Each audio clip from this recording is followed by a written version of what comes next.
Did you know that 1 out of 3 people opens a phishing email? And if it's a personalized phishing email, that number goes even higher. Even American political parties have fallen victim to this. Phishing is becoming the go-to move for hackers, and their success stories are practically turning into bedtime tales in the cybersecurity world. But it got me thinking, do people really understand the risks of phishing? I couldn't just sit on that question. So naturally, the best way to find out was to test it myself, by trying to collect some passwords.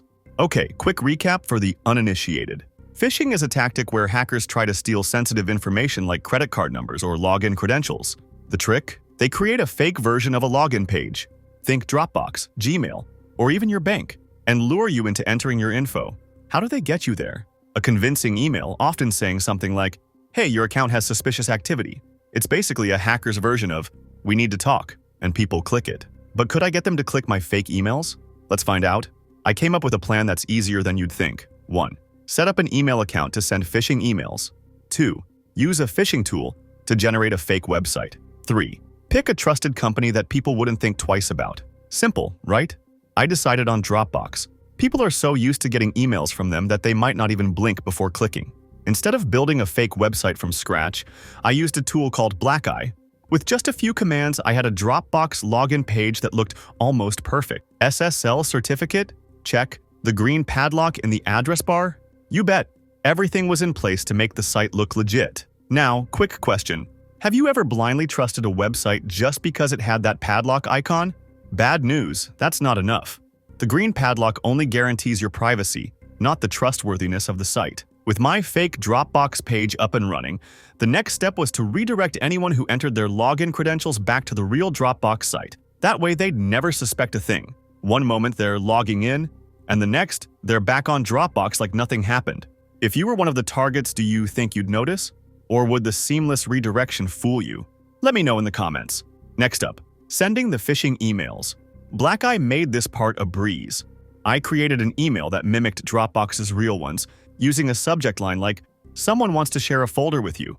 I avoided using Dropbox's name directly in the email to reduce the chances of being flagged as spam, and I didn't just send them all at once. To stay under the radar, I sent emails in small batches of 5 at a time.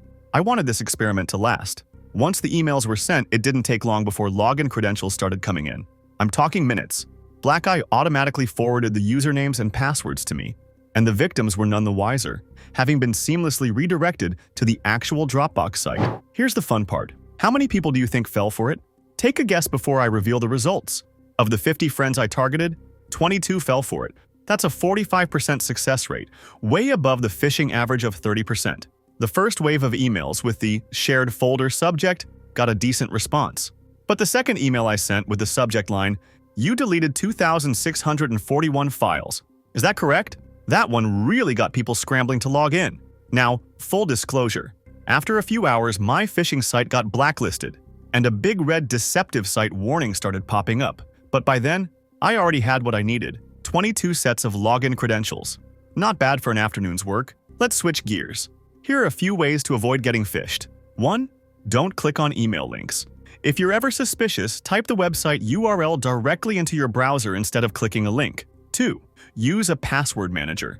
That way, even if your password gets phished, they won't be able to use it anywhere else. 3. Don't trust the green padlock. It just means the connection is private, not that the website is legit. 4. Enable two-factor authentication, 2FA. It adds an extra layer of security that even the best phishing attacks can't break. 5. Bonus tip. If your password manager doesn't autofill your credentials, that's a huge red flag. It means something's not right. Phishing is hard to defend against because it preys on trust. But now you know how hackers think, and that knowledge is your best defense. If you take just a few precautions, you can outsmart them. And hey, if you enjoyed this breakdown of how phishing works, smash that like button and subscribe for more deep dives into the hacker's world. In the next video, I'll show you how to protect yourself from even more advanced attacks. Trust me, you won't want to miss it.